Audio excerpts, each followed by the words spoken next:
right? But in my first month, I made $29,000.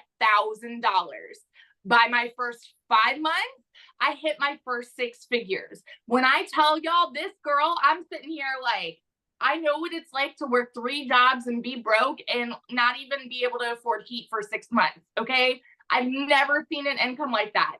And now, 14 months in, I'm somewhere over $413,000. We bought a house. I bought us a new house. Okay. I'm taking trips all the time. I just got back from DC seeing my brother. We're planning a trip now to go to the Smokies for our anniversary. Like, we're just constantly traveling and getting to do whatever we want to do because this is freedom, financial freedom, time freedom. It's everything that I was looking for. Time with my kids, all of that, y'all. So I just always want to like preach this. This is I call this all the time. I call it a unicorn opportunity because if you're someone like me who has been desperately looking for a way to work less and make more, this is your ticket. Hands down. I will say it over and over. So yeah, it's completely changed everything for us. Love it.